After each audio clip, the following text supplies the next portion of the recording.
2 on Thursday, May 15th, 2025. This is the start of the Bluff Planning and Zoning meeting for that date, for May 15th. Let's do roll call of the P&Z team. This is Marcia Haydenfeld. I'm acting chair. As vice chair, I'm acting chair because Amanda can't join us this evening. Malia Collins. Ryan Whitney. Gary Hawes. Okay, thank you. And for town council, I see some attendance here. Yeah, Luann Hook. Hi, Luann. Howdy. And I see Erin online. Maybe she's hiding, so we'll just let her. Oh, there she is. Oh, can't hear you, Erin. Did you unmute? What? Wow. Okay. Well, we'll let that sort itself out for a minute. So we are on our work session schedule, and therefore we have a modified agenda of actual work to get done. And what we'll do is we're going to open each subject. I have Tech Wizard Malia ready to share her screen, as you can see with our agenda. And that should help us go through some of the things we wanted to talk about. So if we would, if you might open the renewable energy ordinance for us, we would get started. And since you and Amanda had taken the lead on this, I'm going to turn it over to you to guide us through what you'd like to direct us at next. I think a bunch of us did put some comments, or for the team, go ahead and be sure and stop us if you do have a comment. Yes. So Amanda and I met earlier this week. Oh, perfect. And Erin is here. She had to plug into an Right. external mic. So we worked on definitions a little bit, but what I'm going to start with today is we're moving back to the table, because as we were working on the tables, we were thinking about large wind, small wind, large solar, small solar. And as we were going through, I was like, I think there might be something to these level 1, level 2, level 3s, because what that is actually doing is giving us a size of someone's project. We don't need to in our opinion, at this point, we are very open to feedback because we're just starting to wrap our minds around it. Is with levels, we can say, so we created a level 0, which as you see is less than 2 acres. And then level 1 is 2 to 4 acres. And this is the project itself that is that big. It's not the piece of property that it is on. It is the actual structure of the solar panels, of the wind, how big the footprint is the term that Amanda used. Level 2, 4 acres to 20 acres, and then level 3, anything larger than 20 acres. And so our thought was level 3 is going to be those large scale solar, large scale wind, those things that are definitely going to have to come to us for a clearance, an application, whatever that ends up looking like, which we'll get to in the next table, but they're going to need our approval. So we then went over and went through the different zones and said, and kept our same down here. We have the permitted by right. Yes, you have it. Or C, requires a conditional use permit. And so most of those larger ones in agriculture and residential, we're saying require conditional use. We're saying in residential, anything larger than 4 acres is prohibited, because we want to keep our residential areas residential and not become solar farms or wind farms or whatever that it may end up being, because it's zoned residential for a reason. And then trying to keep agriculture. One of our discussions on agriculture was, should we also introduce a density to make sure that our agriculture does stay green? Because one of the things with our agriculture zone is that it is our green space. And so if we want to also add, I don't know exactly how it would work, but in with these levels, level 1 is 2 to 4 acres. And maybe if you're doing a level 1, it can't be more than 25% of your total acreage, or whatever that might be. I'm totally throwing out a number there, but just to make sure that we don't have these huge pieces of agriculture that just can no longer be used as agriculture or no longer be used as their original intention. Their other, that they're, or not, maybe not original, but their intended use. So looking for feedback on that. Does that make sense to you guys? What do you guys think about that, the permitted uses table? Does someone have a comment? I know I do, so I'm going to be quiet and let others start. Does anyone have a comment? Yeah, I mean, I like the idea of watching density. I'm just thinking about the agricultural thing, watching density for it. I know that, I wonder how that just squares out with sort of how people have been, there's so much renewable land. I think I'm just thinking about like all the renewable projects that happen on agricultural land now. And I'm just wondering if you guys saw any references for that, like what other places do, you know, like think of like the wind farms in Texas and stuff. Just wondering if there are references we can find that makes any sense of like what people do for density. Yeah, that's a great idea. We haven't done any researching on that. We got to the top of our hour and we felt comfortable here and decided to bring it to you guys. So I like that. We'll Oh look yeah, at absolutely. some I'll references do on the some next one. Googling during our meeting and look and see if I can see if there's any like I think like Nebraska, Texas, all those Yeah. states have a lot of those kind of renewable farms across old agricultural land. I'm just curious Yeah. what some of them do for density, but I'll do some Great Googling. idea. Cool, thanks. Yeah, okay. I would say my concern, I absolutely love what you've done, which is to break it up so that you can in fact control how much in which district. I think that's key. So I love it. What I'm a little concerned is the idea that we've seen so much of the residential solar that has an impact. So for example, we have neighbors who have in our town who have their solar on the ground in a residential area, and it's absolutely fine. It's on their property. It's where it's supposed to be, whatever. But is it in fact an interference to the neighbors? I'm not saying yes or no. I don't think it is in the place I'm thinking of, but therefore it's something we want to keep in mind. That brings me to the level 0 is less than 2 acres. So we might permit it everywhere, but could it be that it should be, I don't know how I can see how you and Amanda would have had the same sort of reaction. Yeah. But our sentences can't quite be finished because we don't know how to deal with it. So there you go, ground mounted, and how big and in what capacity so if you own an acre in residential, you have room for a nice little ground mounted piece, but how much of that should be taken up? So it is a good question. And then the other thing was, let's see, back to that one. Less than 2, I can't quite remember, but I can just imagine your discussion because just trying to spit it out right now makes it difficult to say how much you allow. But I love that we should try. Yeah. Gary, go ahead. You look like you're ready. Oh, I'm never ready. But no, I would think that, I mean, 2 acres is a lot of solar. Yeah, it is. And, I don't know how much property would need to be had around it to accommodate that much. But I agree with, I think Marcia said something about, if you've got a partial, an acre, how much do you fill up with solar? The whole acre?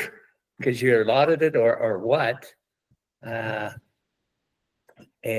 I don't know, I see the residential ones around and they're all basically, we had it up north and it was on our roof, accommodated us, but they're a real a solar field to be seen. Yeah. So. Well, and I think that goes to that ground mounted solar in a residential area is X amount, but once you put it an actual, call it a small or a solar farm, no matter which size it is, that's when you're, definitely interfering. I know what I remembered that I was going to say, and that was our green space idea, where we're saying if we have something allotted agricultural, because we know in our brains we're trying to keep it open space philosophy, our green space tends to be red dust, not green grass. But even so, how much of that would we allow you to use up for something? Right. So I agree that is, but if it is in fact the person's private agricultural lot and it's huge and they want to lease, rent, buy, sell to the wind farm stuff because that's a lucrative thing coming up, I don't want to stop that either if it's part of the energy use. Where it's so hard, because every time we talk about this in any general sense, we're saying we're for new energy and new ways to do it. Not in my backyard. Right. So it's just, we want to be prepared for the fact that we'd like some of this new energy to come to us, but how to best do it. Yeah. Go ahead. Yeah. I definitely agree with that. We had a lot of those similar conversations, and I'm wondering if the ground mounted question, if that's something that we can address in our definitions, which is kind of where we're at now, or maybe it's as we continue to expand out of these tables. Our thoughts were starting with these tables, figure out what kinds of questions come up. So I'm taking some notes, and then we'll kind of figure out how that can fit into the ordinance, because as we know, it takes years to write an ordinance. So, so I appreciate all of this feedback. Keep on thinking about it and letting us know. I did see a comment from Lou asking about prohibited level 3 and A1 and A3. And the reason we put prohibited in A3 was because A3 is where recreation vehicle parks and something else come in. I don't have my zoning ordinance right in front of me, and we were thinking that A2 would be better suited for it, but once again, very open to adjusting that to whatever you guys think we should open it up to. And perhaps that goes to density, which is what Ryan was starting with, and that is, the idea that if you have a huge agricultural property and you look to what it can do for you, since we aren't necessarily they're not going to be herding more goats or cattle or sheep, then perhaps it's a RV park and a solar farm or wind farm. So the density idea would affect that. Yeah. Any ideas how we could incorporate density? I know we don't necessarily have numbers at this point. Any ideas if it would be another like addition to this table, a new table, would it be a not to exceed density? So for example, you could say something to say, okay, if you own 20 acres, you may have everything that fits up to half of that, 3/4 of it. I don't know. Right. I'm not answering. I'm just saying maybe it's a not to exceed density kind of thing. Yeah. And Luann just said the map. Can we pull up? Let's see. Do you want? Yeah, I could bring up the map. Just a town map just to give us in our heads a picture. But these are fabulous questions. Yeah. Let's see. Let me get this zoned in.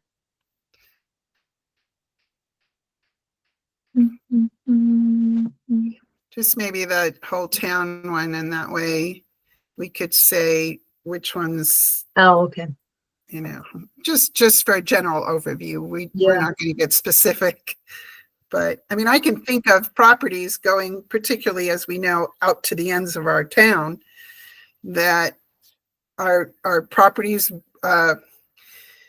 ripe for whatever's next, and that could be the use there. Right. Okay.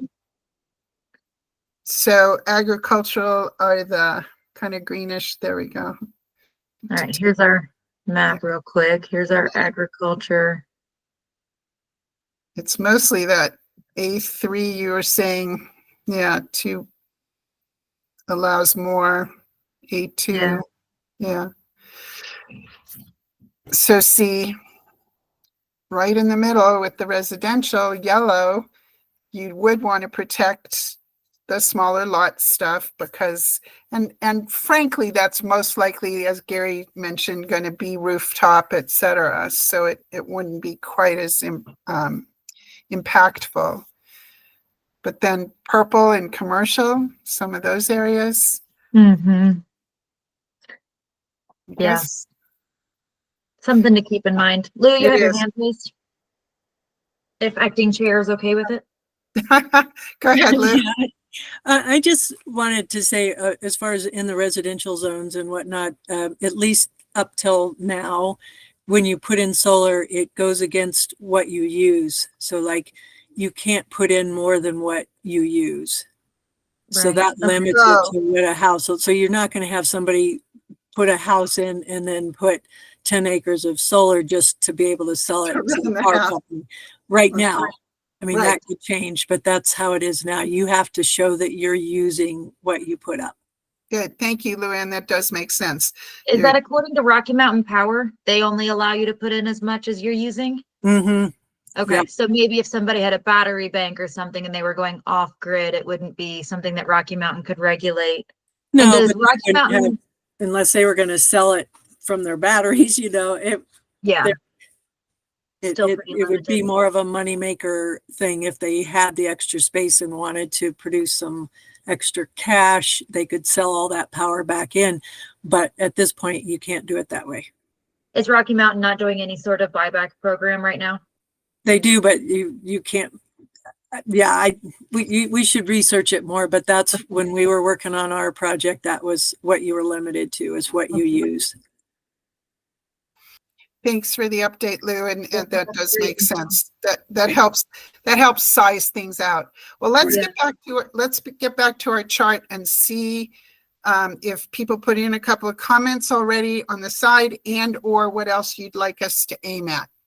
Yeah, I have another table to look at. So Good. another quick thought on residential and being limited to use. I wonder if in the future, or if even right now, Rocky Mountain Power would allow one person to put solar on their land and connect to themselves and neighbors. Because, I mean, that would be a way to increase the number of panels on someone's house that would exceed their use. The only mean, like- thing go ahead, Brian. No, Do you no, know- I was just clarifying what you mean. Like if they were, like if someone was producing more, Yeah, then someone else could right. draw from it. Cool. That'd be Yeah, cool and idea. I have to say that I don't think so, that in fact it's that utility thing of it's your utility, but Mm, you're not, for example, I'm not supposed to run my extension cord to my neighbors and use his electricity. So I'm thinking that you can't, but there's two things. One is I know nothing, and so it could be wrong. And two, and more importantly, is it changes every Tuesday. In other words, Right. as soon Yeah, as right. there's right. as soon as there's a new administration telling us what to do with utilities, or there's a utility that buys out another utility, we don't Right. know. Yeah.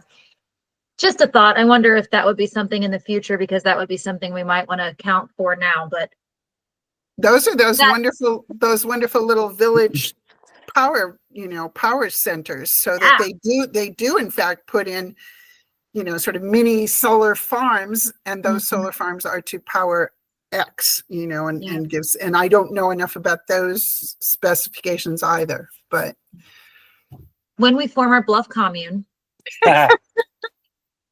aren't we one already? I was gonna say, wait a second. What's the definition of commune? that we need to put that in this ordinance. You look at it and add it in. Okay, so anything else on that first table?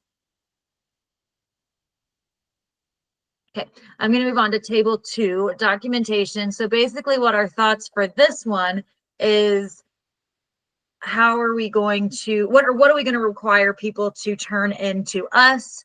or turn into that planning official, if that's what it ends up becoming at some point, because so much of this at all is just kind of in the air. And this is where we got a little bit more specific about, you need a building permit. It's a yes for everything because it's all electrical. If I've learned anything about building permits, it's electrical. And then LUC, it's still kind of yes, no. If it's going on a roof, probably not, because we don't really, it doesn't apply to our roof limits. And then over to application and site plan, my thought was, if you don't need a site plan, we want an application. If you do need a site plan, we don't want an application. So basically the application would just be a smaller form, just something to put on top of your application that you're turning in, because potentially application could replace LUC in this regard if LUC does end up disappearing, because at the end of the 2 years, when we finish working on this ordinance, LUCs might not really be something we're using much anymore. So fun to just be in this limbo anyway. And then over to a glare study. We said that was only for solar, because those glare studies will talk about the angle of your solar panel and how it will affect your neighbors. And then a view shed study is very similar, just how it's basically going to affect your neighbors when you're in that, in these tight quarters of our Bluff commune. I want to throw in something real quick on the chart wise. When we worked at San Juan County P&Z to do the wind farms, I read a lot on the wind farms, because 3 were proposed simultaneously, and each of those had presented us with sort of notebooks, as it were, of their projects. And it was fascinating reading. And I don't remember a word of it except for the little things that stuck. And the things that stuck, that sticks out to me most about what we're looking at, is there are federal requirements for this big stuff. Okay. So for example, there's something called a flicker study. And a flicker study is, instead of the glare of a solar panel, it's where does the flicker of the windmill light up your neighbors? So there was a lot of commotion from the neighbors in Monticello up on that hill, kind of where the Discovery Center, now where the windmills sit. And there are things like, oh, we'll buy you good shades. You know, there are shades designed to block out the light, whatever. So without going into those nutty details, what I think might happen is we may not have to write this glare, view, flicker kind of thing into our ordinance.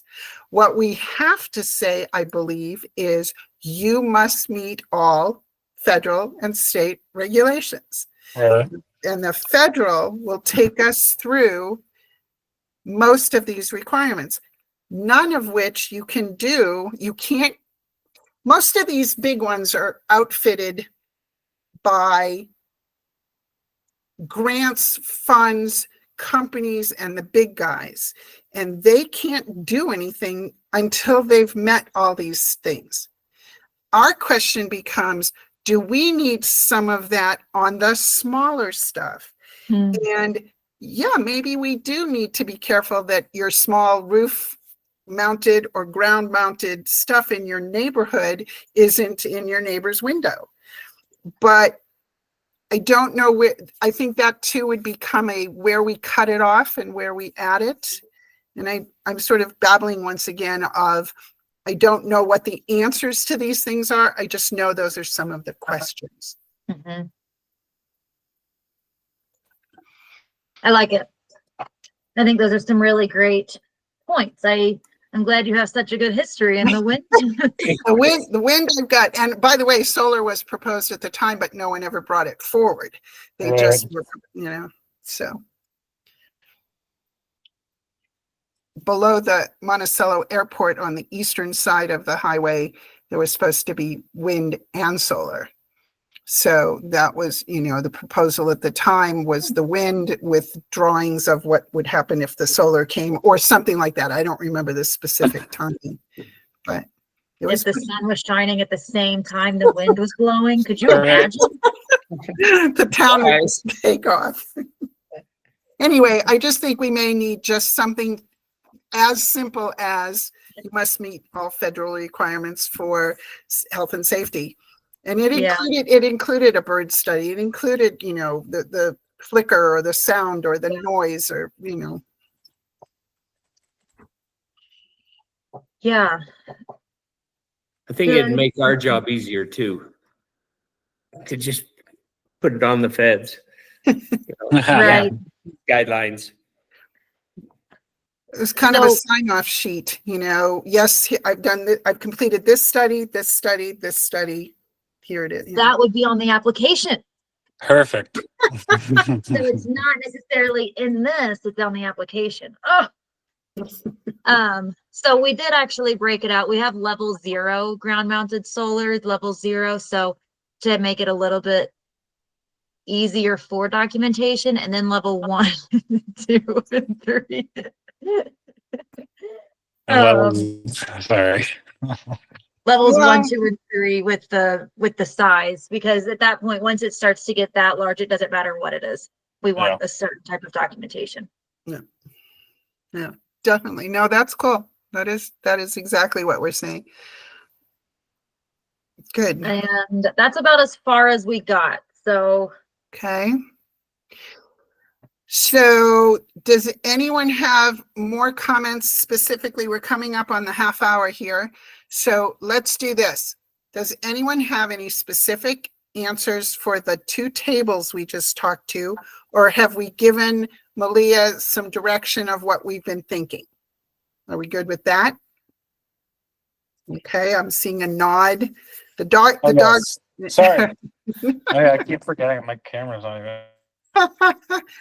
I don't even realize that it's off. There I am. Okay. I'm really here. really there. I'm really. Yep. Cool. Now the hands are barking. Have you Okay. found anything on density and you're Googling, Brian? I ended up veering off and looking about the Kayenta solar farm because I was trying to find size comparisons in my head of like what, starting with that. Yeah, And that's a good idea. thing's humongous. Yeah. That Yeah. thing is, I think it's planned to be 365 acres in total. And that right now it's like 200 acres. Wow. So that I just think is a good example of like, that's huge. That is It's huge. absolutely huge. How about but- the Red Mesa one, Brian? When Oh, you- that's a good question. Yeah, when you're Googling later, try that one just because it's sort of sitting there in the middle of the red dirt Oh, desert. 5. That one says that its goal is to be 550 acres. Wow. So that's Wow. almost a time and a half more than the Kayenta one. Wow. Okay. Interesting. I'm Cool, happy to continue my Googling and send you and Amanda some stuff about density from other projects. I'll Thank put you. that on my to-do list this weekend and try to find some stuff and mail it over to you. Okay, cool. Thanks. And then Yeah. Amanda and I will get together before our next meeting and hopefully have a little bit more of this done. So Do thanks for you, your participation. Malia, did you notice a couple of additional notes in there that like I had made, and I'm not sure if anyone else did there, those kinds of things? Do you want those tonight or do you want to just keep them on there as you keep working? Because there were just things like where I was saying a couple of days ago that, just making all the words special use permit, it just should be all the same and it should be conditional use permit probably. Yeah. So that we're saying it the same throughout. So I noticed that. What else did I notice? There was one other thing that was down in I here. think at this point, I'm happy to keep those there because we haven't really gotten to any Good, of the text. Good. And so as we're reading through, it'll be easy to like check mark and just include all of your edits. And for the Okay. sake of time, we'll just Perfect. continue Perfect. on. Oh, and there, yeah, I mentioned the the flicker flicker study. study. Yeah, good, good. Cool. Thanks for Okay. taking a look. All right. it is halfway through, and I suggest we thank Malia exponentially largely that we appreciate that she and Amanda were able to bring us more information, and we look forward to keep going. And now on to the next. And once again, our tech wizard will bring up our ordinance for enforcement. Now, this one's a little more succinct in that we have something we're actually working with that exists. And so each of us was supposed to take a moment to add what we could or find what we could. So maybe let's just do a report and see if everyone can tell us did we each get 2, I think? And see, is there someone who would like to go first? I'm happy to talk about these ones. Go ahead, Brian, take us away. Yeah, I was a little bit, let's see, I had the business license ordinance and then the sign placement ordinance. I think of the two of them, the sign placement ordinance was a little bit easier to understand for me because the business license ordinance seemed to be based off of a lot of Utah law, which was a little bit more convoluted in its language to a layman like myself.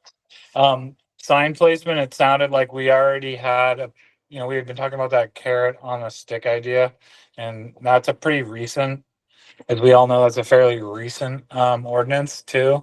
So it sounded like they had the enforcement for it was essentially written notice of violation and then 30 days to cure or abate, and then after that we can withhold LUC building permits, COs. Eventually there can go on if you don't come into accordance with what the request is. They can fine. There's a kind of a potential fine per week of when you're in violation beyond that. And I guess ultimately too, you can be put in jail for 6 months as a misdemeanor, right? In the state of Utah. I don't think, my guess is we're probably not going to do that unless something real bad happens, but and then the business watch out. what's that? Watch out, everybody. I know, seriously. And then it kind of seems like the enforcement section written in the business license one was basically like, this will all default to Utah state law, which again, I started in my comment section of the law one, was trying to pick apart whether it's identical for depending on what you're violating, but I think it's not. My guess is that it is not equal across the board depending on the type of business license you're violating. But it didn't really seem like we had a system in the town for that other than kind of booting it to state law. That makes And sense. was the remedy then to to pull the business license and or not issue the business license? We can, correct? right. We can do that. Exactly. Yeah. Right. It's to Okay. not renew or to deny. Yeah, but then the state law was, I gotta be honest, sometimes okay. state law stuff is over my head. That's fine. We don't Yeah. need to get totally Yeah. specific to it. My question then for each of us is, as you finish your little paragraphs of what you saw, did anything jump out at you that you would like Bluff to pay attention to as we clean up our enforcement on those 2 articles? I felt like more just, well, I thought I like this model of like the 30, 60, 90 and being a little bit more in like having a consistent time frame for it made sense to me. And I felt like the sign one was starting to have it, but it felt like it could more clearly fall into that same framework because it's just sort of like, we give you 30 days from our notice to get it together. And I know that we had been sort of talking about maybe a 30, 60, and 90 approach. And then also the fine, the $100 a week potential fine in the sign ordinance, when held against the maximum fine of a Class B misdemeanor, I didn't know how those reconciled either, because the maximum fine's $1,000. And if we had if you could be fined per week and we were giving people like 90 days and they weren't, I don't know, that's more than 1,000. So maybe just having language in there that says like, with a maximum of, Maximum. because I don't think we can exceed what the state's law for the Class B misdemeanor is. Maybe we can. Maybe I'm misunderstanding that. But. Or a clause in there saying we will exceed the misdemeanor Right, maximum. right, exactly. of Or $1,000. we definitely want to go further. We'll get you. We reserve the right to exceed. Yeah. Right. And Hey, then if you could. Okay, Yeah, Gary yeah. has a question. Go ahead, Gary. Put your question into Brian. Or Well, I know if we go Class B misdemeanor criminally, it has a maximum. But Right. would we be going after these people civilly, True. without the criminal charge? Because then you can, civilly, you can bump that up as much or As far as as you what? want. Okay. Yeah, Well, Okay. that's why we got a guy with the knowledge of enforcement here. yeah, great. Yeah. Yes, it is. I've never locked Well- anyone up for a sign violation. Yeah. Well, that's what I was thinking too. Is that First maybe for 1,000? Maybe we should. Hopefully, we can remedy that before we start levying huge fines on people. Yeah. well, I think it's interesting because we did talk when the attorney was talking with us about general I don't know. Go ahead. All right, log out. Public announcement. You could say Jew. You could say zipperhead. You could say Oh, faggot. You shoot. could say Can you bastard. get rid of him? But guess what? You can't say nigger, because that one has some history behind that. Well, guess what, you fucking retards? They all have history, dumb bitch. All right, back to straight 3, niggas.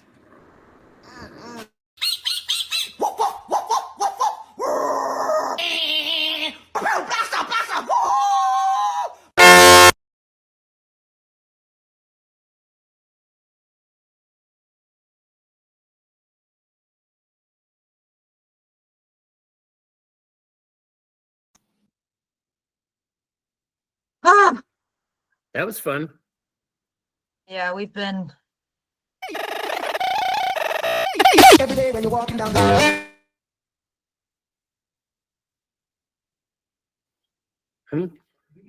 No. Somebody's hacked in. Yeah, I don't know what to do about this. All right, who's the meeting host right now? I think, Who logged in as the meeting host? Marcia, you're on mute. I did not log in as host at all. I didn't either. It's an open meeting. It's an open meeting, Erin.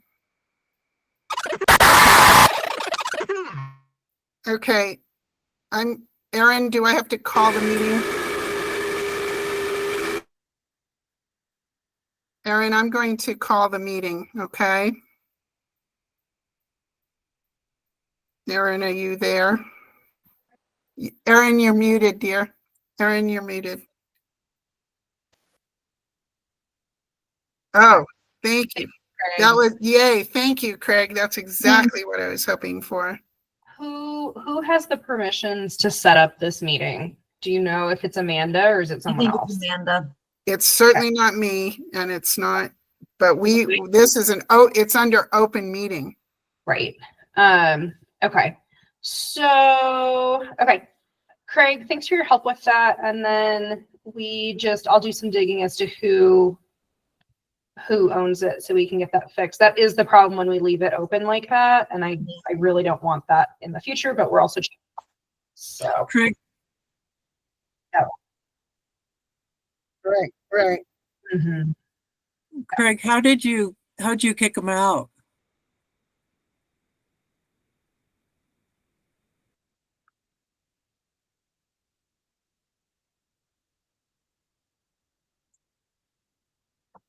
Yep.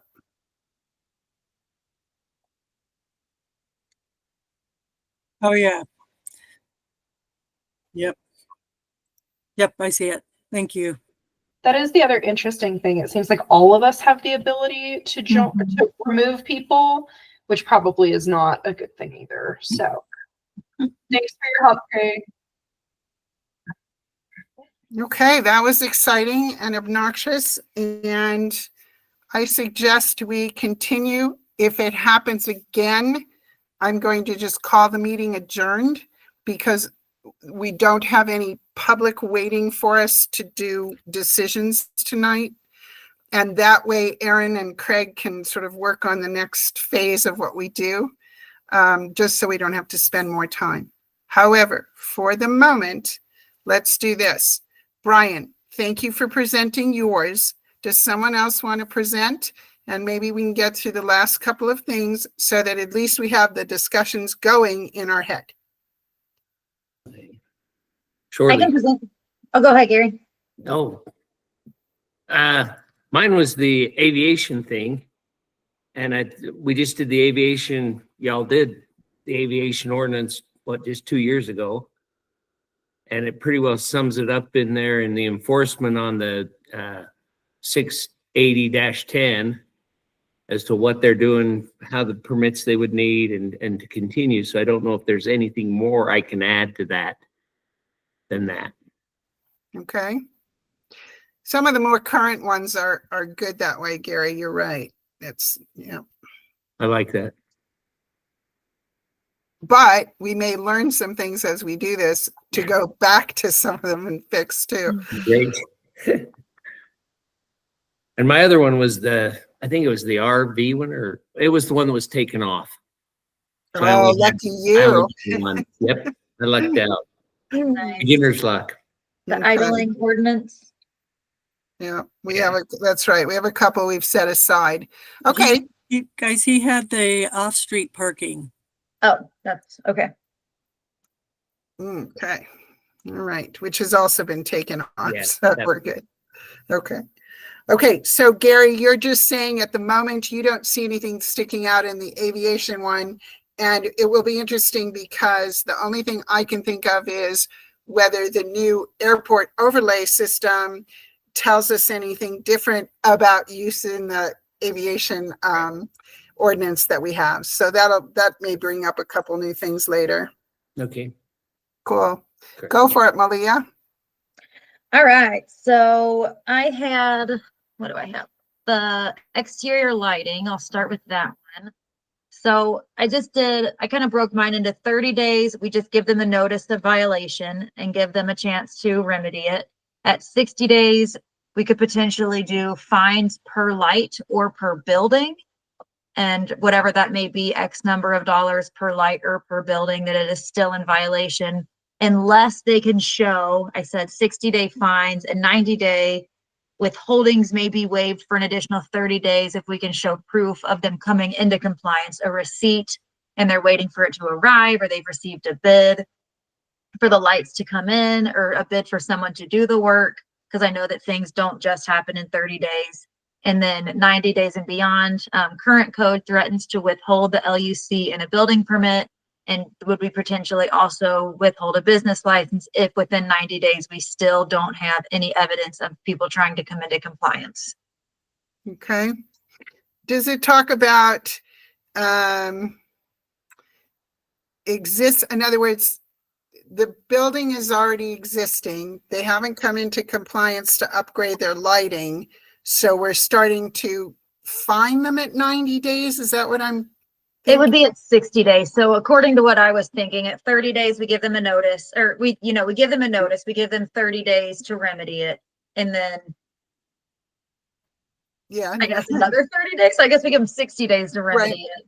I guess maybe at 30 days, I was thinking a second notice, like, I think 30 days would be, Alright. isn't 30 days like to respond and to say, I think the 30 days should be like, yeah, gives you you give the notice, they have 30 days to reply to the notice to either set their intentions or, I don't know, maybe that's too generous, but Well, sometimes it even takes 30 days to send an email back. yeah, well, we don't want things hanging out there. Right. You know, that is one of the things that we're finding is that people are just going, well, I'll let you know. And it's like, no, Yeah. that's not enforcement. And you're right. We're not going to take them to jail, but we're going to say you have to do this at Yeah. some point. So the 30, 60, 90 is great as long as it's Well, I mean, if Progressing. if the 30 days is to put, if the request is that it's like, hey, we're going to give you a notice and you have 30 days to present to us what your plan is to remedy this, that to me makes sense, because it's like, yeah, sometimes it takes to get your remedy going, Yep. but maybe that remedy includes, like, if someone's doing work, like who's doing the work, and Yep. then the 60, and then you can start thinking about, but I mean, a 30-day response time for that's not terrible. No, I agree. And when you get But to it has to Home be Depot concrete. when you get to Home Depot and you see that there's lighting there that is outdoor lighting compliant, it says it right on the packaging. Yeah. Right, But we don't have Home Depot. So, right, it's exactly. like, It's true. It takes a Yeah. long time out here. That is true.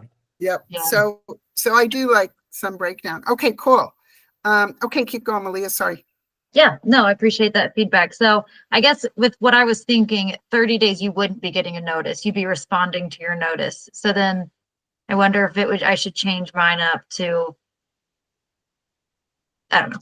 It doesn't matter right now. No, it doesn't. And I think one of the things we might be looking at too is a nice outline for most of them.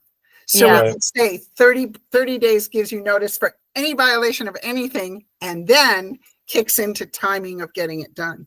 Right. With a then I disclaimer also- of imminent damage or imminent danger. There is Yeah. actually within the lighting ordinance, there is a statement that if you are doing something if you are shining a light directly into your neighbor's window, if you are Mhm. doing something just to aggravate someone, that there are already some more That they can extreme use steps their- that you may take. They can use their BB gun. No, sorry, that's not in the ordinance. We're talking lights. I think that's in a different ordinance. That might be the variance, the one I was also working on. So at 30 days, notice of land use without approval, which would actually be like the first day, but 60 days, maybe a fine to cover the building department's time, a fine for them actually needing to go over and whatever it is that the building department has to do, and maybe anything else that the town has had to put their time into to try to mitigate or try to work with them on this variance misconduct. And then 90 days, kind of the same thing, withholding future LUC building permit, certificate occupancy, building licenses. Because ultimately, if that might be the way that we have to get some people to comply. I don't know, but withholding, you can't do things within the town if you're not adhering to this rule. We need this one to be followed before we'll allow you to do other things, because we can't trust you. We're waiting for a trust to start here. So that was my mindset. I like that. And particularly, I appreciate the word trust. It's like, well, we're trusting you to uphold your end of the bargain. You gave us an LUC. We told you could do this. And if you can't, you came for a variance. And if you didn't do that, then you're out of compliance with everything. So Yeah. It's trust. Yeah. Nice. Okay. Any more questions for Malia's? These are just general outlines. No, Okay. I like the idea of us all. It seemed like there's a cohesive theme too, of just like trying to find an outline of how we approach this. Good. I agree. Thanks, Brian. That's true. So I'll give you mine real quick. The subdivision ordinance is the one I lucked out because it's not only brand new, but it was written by people who write ordinances and it was incorporated to include the state, all of the state requirements and such, which are pretty targeted. I mean, we're coming to that one based on actual requirements and mandates that we have. So it's the key to the subdivision ordinance is if you want to subdivide, you have to do it lawfully or else the lots cannot be transferred. And when someone goes to build on that lot, they're going to find out that they didn't buy a true lot.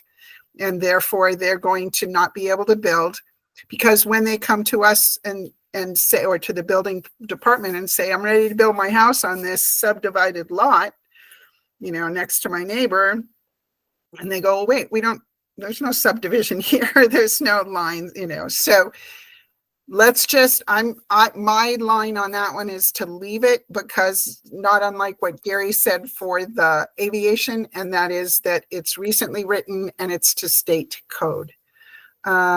So my main thing on subdivision is watching out that our neighbors come to us correctly, and just saying, why is there a house being built next to that one? So, and the other one I had, any questions on subdivision? I think it's, Sounds great. yeah, I think it's pretty straightforward. I think Thanks. so too. Especially if you're relying on the state, Yeah. pass the buck up and let them fight the battle, because they've already fought it. Well, no, we will have to enforce it. Right, I mean, we would have to do that, but Yeah. at least we've got the state backing us. right. The Yeah. reasons that we're enforcing are state mandated reasons. Yeah. I think that's one of the keys I wrote on my notes here is what we want and what the town of Bluff can enforce, and who will be doing it. In other words, it doesn't matter if we talk all about this if no one's, sort of following through, which I think is what we're getting at. Then the other one I had was the STRs, the short-term rentals. And it's a written notice process of you're not doing what you're supposed to.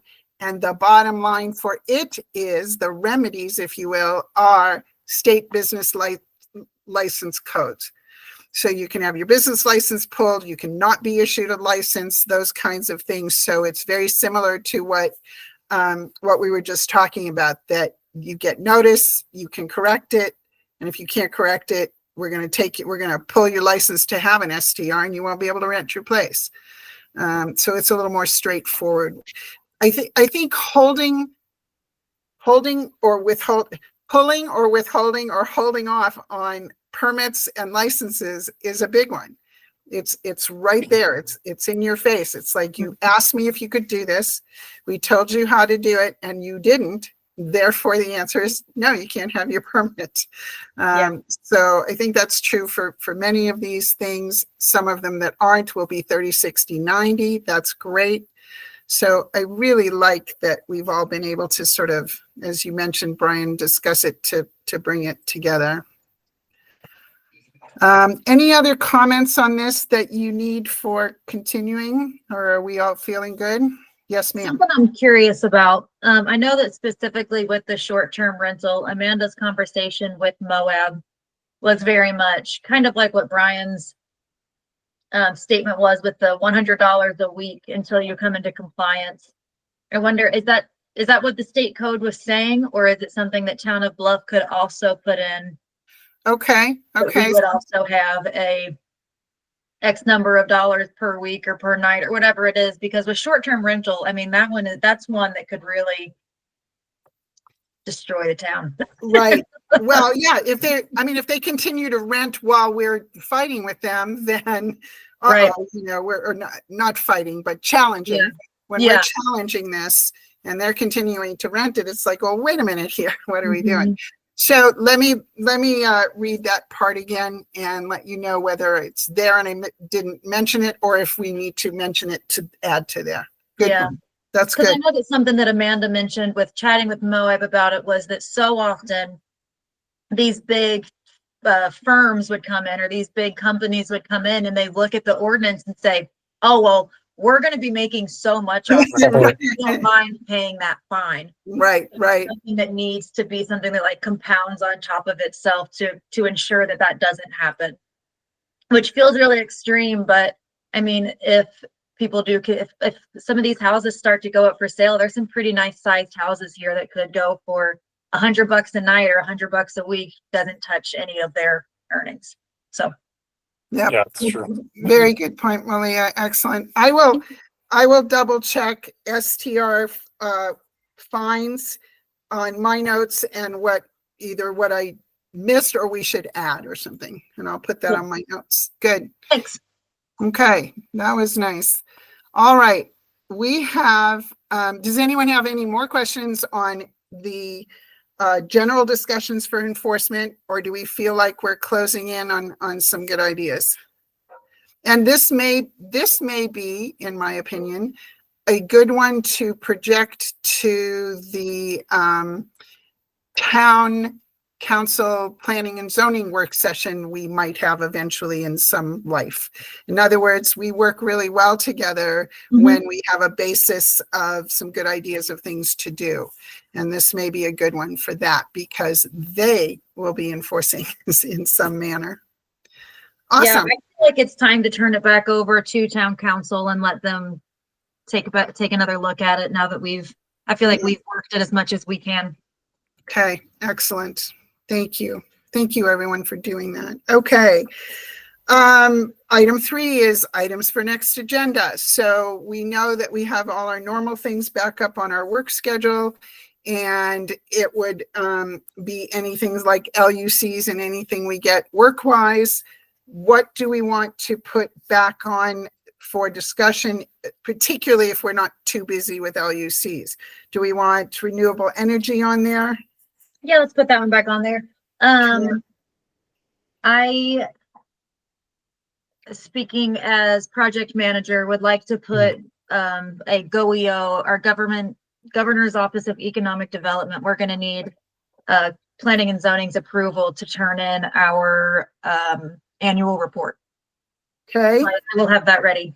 So is that a presentation from like you and Erin or something like that kind of thing? Or It's basically telling you how much we've spent, and you got in planning and zoning saying, yes, you did.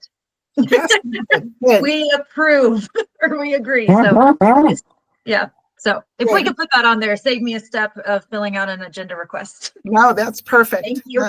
I will list this out to Amanda, or it'll be in the notes, I hope, from Kathleen. Let's see. And anything else? I don't know of anything myself. We had someone request whether they could build on a lot small or subdivide to a lot smaller than half an acre, and I answered no, because it's up to us to not subdivide to an illegal size. We need to, it was a residential request for less than half an acre, and it's like, nope, sorry. So that's the only request I've seen go through. All right. I think that the last thing on the agenda says other. Does anyone have anything we missed or that they'd like to add to the conversation? Sorry, I thought the only thing I was going to say is that I logged off there because I thought I heard someone say log That out. was me. Okay. Sorry. I Thank you did for too. texting me I back. did the same Okay, thing. good. Right, yeah, Sorry. Brian, I did too, and that's why I texted you back. And what Thank you. happened? What happened that you missed is that Yeah. Craig was able to save our bacon on that. Was that And just someone They crashed. Yeah, inappropriately crashing our party? that's Yeah. correct. Okay. Yeah. My So- mindset with saying log off was if we all logged off, they would go to another one and then we could log back on. But I didn't Oh, think okay. it all the way through in order to actually say That's it. all right. I just, I thought you were taking action, so I was like, get out of there. I heard a couple of unsavory words, and I was like, oh, we should. I'll just get Yeah, out of well, here. So, and all right, cool. I Thank you for filling me in. but Brian, actually, that does bring up a little bit of a protocol question, Yeah. and perhaps Erin can help us determine a little thing of protocol that says if it cannot be corrected, we get off in a minute or something. Erin, do you have Okay. any comment to that? I can just do some thinking on that, and this might resolve itself as we move over to Zoom or another meeting platform, because Google will be going away. So Okay, Cool. Tech Mama, you get to tell us when So, all right, ladies and gentlemen, that was lovely, and Great. everyone did their thing. So I would entertain a motion to adjourn. Adjourn. I have a motion. Do I have a second? Second. Oh, I got- Gary, you can have it. Gary, Give it to Gary Gary. wins. First time I beat. Yay. All right, ladies and gentlemen, I Hi, guys. declare the evening meeting to be adjourned at 7:01 p.m. Thank you all so much. You worked hard. Craig, thanks for saving our bacon. Yeah, thanks, Greg. Thanks, Yep. Rick. Have a lovely evening, everyone. Yeah, Good enjoy night. the evening, guys. Bye-bye. Bye. Good night, everybody.